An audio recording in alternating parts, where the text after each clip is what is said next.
What are the awkward parts of sex that no one really talks about? The bed noises travel further than expected. My parents don't seem to notice. Now my most liked comment is about my parents having sex. Great.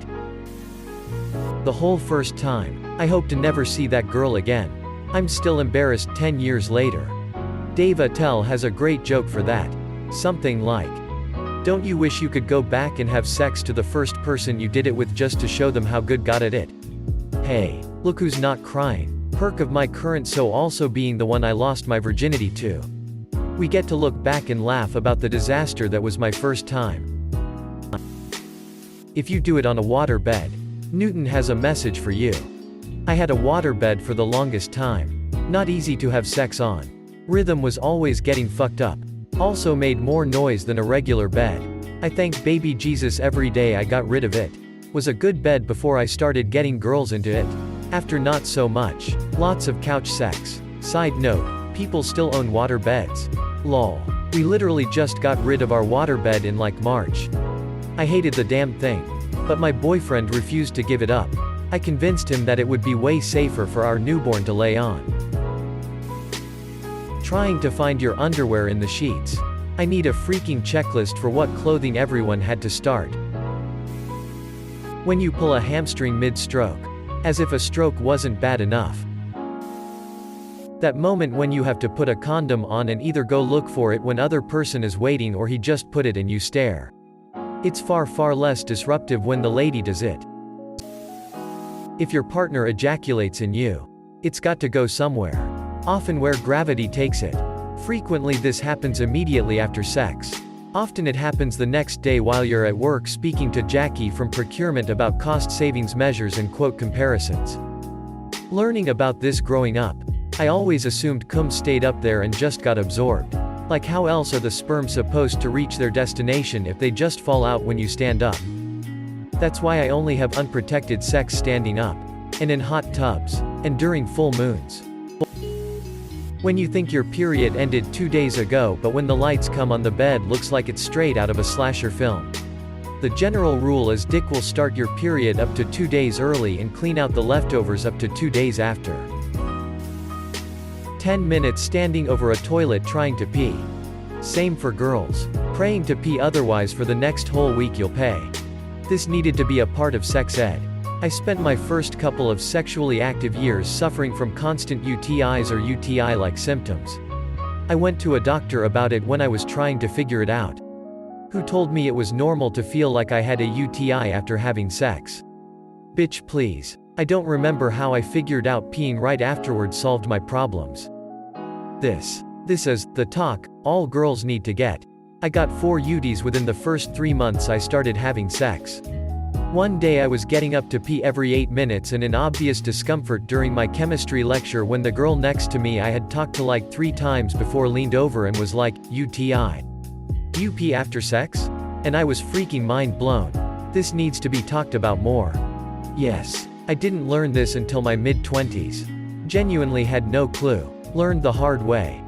With agonizing pain, pissing blood, and rushing to the urgent care. Horrific. Why don't we teach women this? I love the string of inevitable queefs you get after doggy style. Yup. My husband always pulls out way too fast to change positions so naturally everything fills up with air. Now when we are going to change positions I say, remember the correct dismount procedure, so he doesn't make me queef. People knock marriage sex but honestly we love each other and have seen pretty much everything that like meh. There's not embarrassment or awkwardness anymore. It's just fun and we can laugh and enjoy ourselves. Dismount procedure is slowly pulling out to give the vagina, which is very elastic, a chance to go back to its normal shape. Not like super slow, but also not just yanking it out in a split second. If you go too fast you're basically creating a huge vacuum that will of course fill up with air. This is what works for me but all bodies are different. Also, yes queefs are funny but also being full of air can be super uncomfortable especially if you keep going with sex after. So I try to avoid it. Marriage or a long-term partner opens so much more exploration. My first organism with my BF is now my husband. Very attentive and open communication. When giving head your jaws starts to cramp but you don't wanna interrupt his flow. I always get those. That shit hurts. Awkwardly shuffling over to the tissues at the side of the bed when you're done.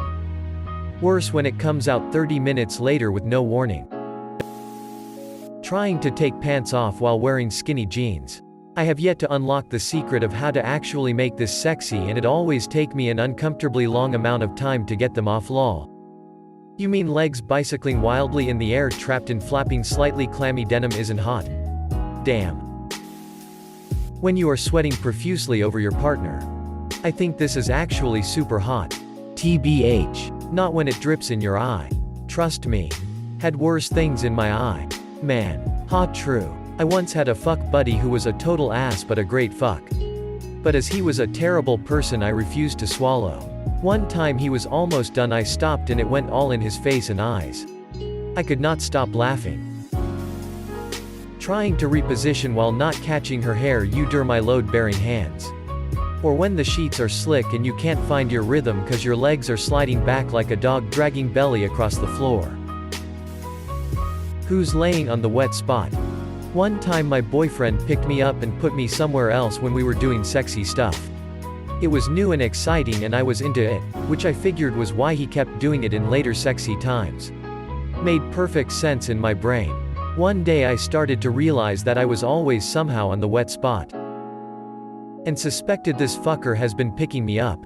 Moving us to my side of the bed, we used to end up somewhere in the middle. And leaving me with the wet spot. I paid more attention, and became certain this was the case. I asked him about it straight up. And he started to laugh hysterically because this is exactly why he started doing it. I still like being picked up and moved around. But now I frequently wiggle my way back to his side. For justice. When you come first and have to make small talk while the rest of the orgy finishes up. You just cheer on and offer advice to the other participants. Great rhythm. Greg. Samantha. He likes it when you tickle his asshole. Not actually finger it. Can we get a spotter for Luke and Jessica? Banging on an empty stomach after a few beers and hearing the slosh slosh slosh of the liquid in your stomachs bouncing around. I'll take that over banging on a freshly full. Ate way too much to be doing this stomach. I knew taking a Tinder date to an Indian buffet wasn't the brightest idea. Single quote. Back in my hookup days I was never really sure how to ask if she was planning to spend the night, if we hooked up at my place, or if she expected me to stay the night, if at her place. It was especially awkward on a weeknight when I had to be at work in the morning. The awkward stuff is the best. I have two single beds next to each other to make a king or queen size, not sure which one it is, and while we were busy, the beds started to separate and we fell in between getting stuck. I tried squirming back up while we were both laughing, which made getting back up even harder. Man, the awkwardness is great.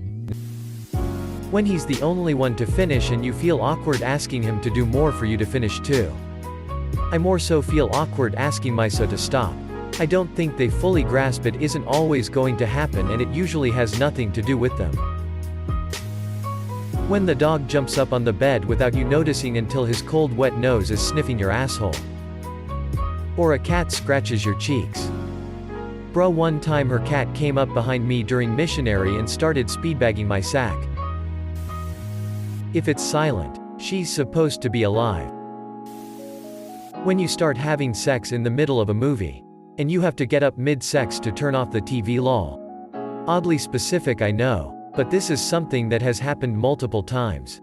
Especially when it's a horror movie. Shit is distracting. That brings back memories. Is it weird I wanted to keep Jurassic Park on while doing it? Something about those velociraptor screams. My boyfriend was kneeled over me while I laid on the bed and he throat fucked me. He didn't wipe well enough the last time he used to restroom. It was a shitty experience. Pun intended. I hope you stopped that as a mood killer. Actually, come to think of it, I literally never brought it up. I stuck it out till he came. And didn't really want to kill the mood after by mentioning anything. I use cleansing wipes religiously, so he usually followed my lead. Thankfully it was a one-time thing. Queefs, farts, strange noises, banging your heads into things, getting the wrong hole, missing the hole entirely, how wet everything gets. And that odd time when you or your partners find something funny and have to laugh. Chest farts, they always cause some laughing. Which is nice because it makes it tighter until you resume. The come walk over to the toilet. Like a panicked penguin. Hey penguin is our safe word, so that could end things really quick. Ours is Kiwi. But Kiwi the fruit, not Kiwi the bird. Kiwi the bird is for if we have to leave somewhere without making a scene. My husband has recently been farting every time he has an orgasm. So that's something.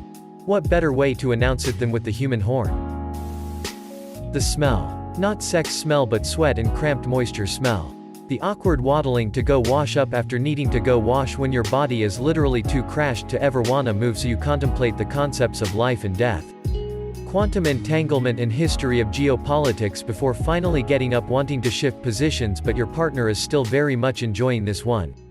You don't wanna be an asshole and cut her fun, but you can't keep this up much longer. God. When your leg or something starts cramping up but they're super into it. So you do everything in your power to ignore the pain and pray.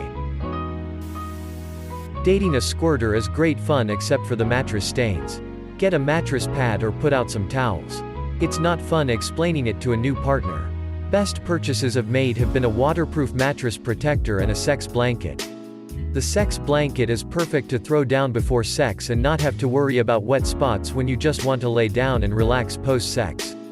Mattress protector, of course, for those moments you forget to plan ahead.